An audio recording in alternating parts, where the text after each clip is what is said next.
Isang mapagpalang umaga sa ating lahat, mga kapatid ko kay Kristo. Mula sa The Solid Rock Morning Devotion, isang kagalakan na muli tayo ay makapagbulay-bulay sa salita ng Panginoon sa umagang ito. Mga ilang minutong pagbubulay-bulay ng mga salita ng Panginoon upang papurihan at sambahin ang ating Panginoong Hesus Kristo. Tayo po'y manalangin. Salamat Panginoon sa magandang umaga na iyong ibinigay sa amin. Salamat sa muli mong pag-gising sa amin sa umagang ito upang kami, Diyos, ay patuloy na humarap sa hamon ng buhay dito sa mundong aming ginagalawan. Sa umagang ito, Diyos, dalangin ko ang iyong pag-iingat sa aming mga buhay habang kami ay papasok sa aming mga trabaho. Ilayo mo po kami sa anumang kapahamakan. Lalong-lalo na, Panginoon, ay iyong nakikinig sa iyong mga salita. Sila po'y ingatan mo hanggang makarating sa kanilang pupuntahan, Panginoon. Maraming salamat sa pangalan ni Jesus. Amen. Ano ang pinakamahalagang pangyayari sa nakaraang 100 taon? Sa nakaraang 1,000 taon?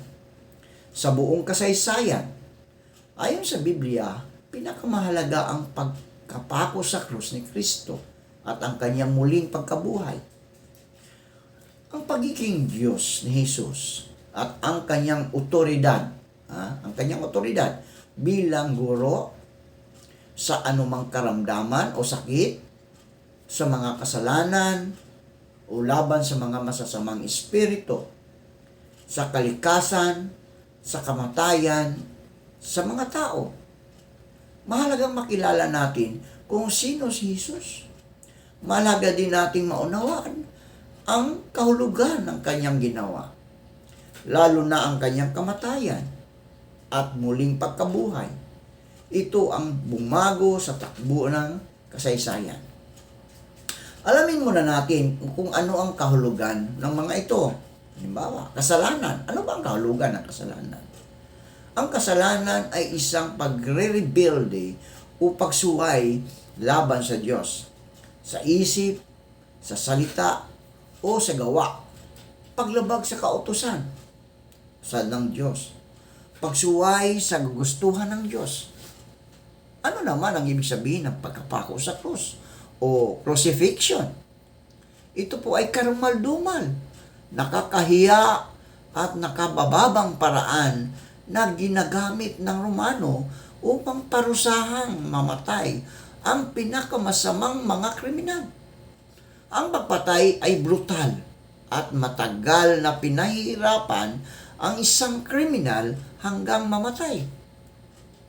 Ang mas mahalagang tanong para sa atin ay ito, mga kaibigan. Bakit namatay si Jesus sa krus? Di ba?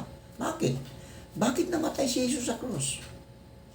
Tingnan natin ang 4 na aspeto ng kahalagahan ng mga kamatayan niya para sa atin. Una, ang kadiliman.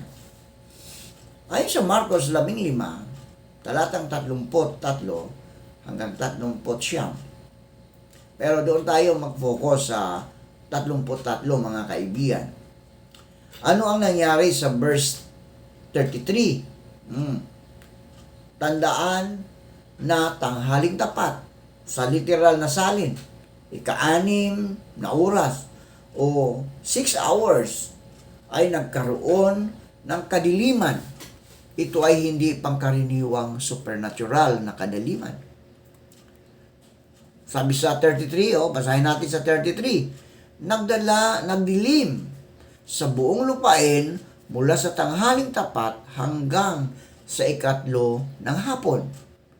Bukod sa isang supernatural event, mga kaibigan, ano pa ang ipinapahiwatig ng kadiliman o darkness sa Biblia at sa sarili nating pagkaunawa?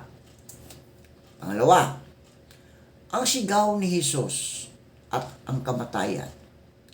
Tinupad ni Jesus ang layunin ng kanyang pagparito sa lupa upang mamatay at maglingkod bilang kapalit o substitute natin. Kapalit natin.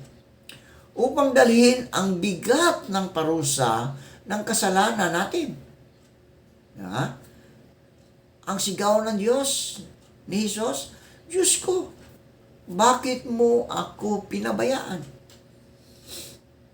Tanda ng pansamantalang pagkakahiwalay niya sa Ama dahil sa pag-ako ng parusa sa mga kasalanan natin, mga kaibigan. Sa Old Testament, ang paghahandog ng dugo ng mga hayop para sa kasalanan ay pansamantala lang. Kasi doon sa Old Testament, pag sila ay naghandog ng mga dugo ng hayop, no? Dugo ng hayop. Ito ay pansamantala lang. Si Jesus ang tunay o permanenteng handog para sa kasalanan. Binayaran niya, tinabunan, at itinama ang problemang dulot ng kasalanan. Dulot ng kasalanan natin at tinanggap naman natin ang kapalit ng kanyang paghahandog ng kanyang sarili. Ang kaligtasan, di ba? Ito ang tinatawag na the Great Exchange. Sa illustration na ang aking gagawin, halimbawa, ito yung magdalawang aklat o libro. Ito ang isa ay hawakan, no? O ito ay kumakatawan sa istorya ng buhay mo. Nakasulat dito ang lahat ng paglabag mo sa mga utos ng Diyos sa gawa, sa salita o sa isip. Maraming pahina ang marurumi. Yung mga kasalanan natin, no? Ikaw, ito. Okay. At ang kisami ay ang Diyos sa pagitan at ang Diyos at ang mga nakasulat na utang laban sa atin. Okay.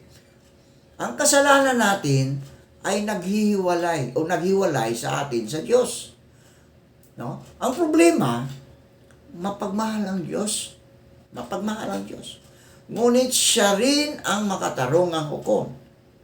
Namumuhi siya sa kasalanan. Kaya dapat itong parusahan. Mga kaibigan, guilty tayo. Guilty tayo. May sala at nasa ilalim ng hatol. Ang nasa kaliwang kamay naman ay kumakatawan kay Jesus. Dito. Nakaligtas dito ang kanyang perfectong pagsunod sa Diyos. Wala siyang kasalanan. Perfectly righteous. Sa krus, pinasa niya ang kasalanan bilang kahalili o substitute natin at parang naging isang pinakamasamang tao. Pinatay ng Diyos ang kanyang anak. Sa mga taong nagsisisi sa kanilang kasalanan, ang kanyang kasalanan ay inilipat na. Ayan. Inilipat na kay Kristo. Ayan. At ang pagiging matuwid o righteous ni Kristo ay inilipat sa kanila o sa atin. Sila ngayon ay pinatawad na. Tayo ngayon, pinatawad na. Di ba? Celebrate lang natin ang kamatayan ng ating Panginoon noong isang linggo. Nakipagkasundo na sa Diyos. Kailanmay hindi nagkasala si Kristo, ngunit alang-alang sa atin, itinuring siyang makasalanan para sa pamagitan niya ay maituring tayong matuwid ng Diyos. Pangatlo, ang pagkapunit ng tabing sa templo. Tabing. May 2 kwarto sa loob ng templo. Yung mas maliit at nasa loob ay tinatawag na most holy place. Sumisimbolo ito sa lugar na kinaroroonan ng presensya ng Diyos. Taon-taon, ang handog sa kabayaran o sacrifice ng kasalanan. May tabing o curtain o kortina na naghihiwalay sa 2 silid, simbolo ng pagkakahiwalay ng tao at Diyos. Ang pagkapunit nito ay simbolo ng bagong karapatang makalapit sa Diyos sa pamagitan ng kamatayan ni Kristo. Hindi na kailangan ang iba pang handog. Sapat na ang ginawa ni Kristo sa krus. Pang-apat, ang pagtubos sa atin o ransom. Ayon sa Mark 10:45, ano ang ibig sabihin ng ransom o pagtubos? Kabayaran upang makuha muli ang isang bagay o isang taong nawalan, nabihag, o inalipin. Sa panahon ng Romano, tinutubos ang mga alipin. Sa Biblia, ang tao ay alipin ng kasalanan. Nakatali ito, nakagapos. Galit ang Diyos sa kasalanan, kaya binili niya ang kalayaan natin sa pamagitan ng kamatayan ng kanyang anak. Ito ang pag-asa at kagalakan ng isang Kristiyano. Binili ng Diyos ang hindi natin mababayaran sa pamagitan ng pagtubos na si Jesus. Mga kaibigan, mahalaga ang cross dahil dito pinarusahan ng Diyos ang kasalanan natin. Ngunit hindi tayo ang nagbayad, kundi si Jesus ang pumalit sa atin. Hindi ibig sabihin automatic, mga kaibigan, hindi ibig sabihin automatic ay nasa atin ang lahat ng kabayarang ito. Ito lamang ay malilipat para sa mga nagsisisi ang kanilang kasalanan. Tumaliko dito at nagtiwala kay Kristo. Kung hindi mo tatanggapin si Kristo bilang iyong Diyos at tagapagligtas, para mo na ring sinasabi sa Diyos, ako na ang magdadala ng parusa ng aking kasalanan. At sa kamatayan natin, mga kaibigan, haharap tayo sa Diyos at tatanggapin ang makatarungang parusa sa kasalanan natin. Tayo po'y manalangin. Salamat, Panginoon, sa iyong mga salita na aming napapakinggan sa magandang umagang ng Martes. Salamat, O Diyos, sa iyong pagtubos mo sa amin doon sa krus ng Kalbaryo. Na sana kami ang siyang maghirap doon dahil kami po ay makasalanan. Ikaw, Diyos, ay perfect na Diyos. Pero dahil sa iyong pagmamahal sa amin, ikaw ang naghirap, ikaw ang namatay upang kami ay tubusin. Lord, sa iyong pagkabuhay, kami ay bagong nilalang na. Dahil tinanggap ka namin bilang aming Diyos at tagapagligtas. Bagong buhay na kami, Panginoon. Yung aming mga maruruming gawain ay nawala na, naisama na sa paglibing mo. Nung ikaw ay nabuhay din kami bilang bagong nilalang. Kami tagasunod mo, Panginoon. Lord, sa umagang ito, patuloy kong itinataas ang aming mga kaibigan na magsisipasok sa kanyang trabaho. Ingatan mo po sila, lalong-lalong na, O Diyos, yung nakikinig sa iyong mga salita sa umagang ito. Tulungan mo sila, anuman ang kanilang mga kinaharap sa buhay.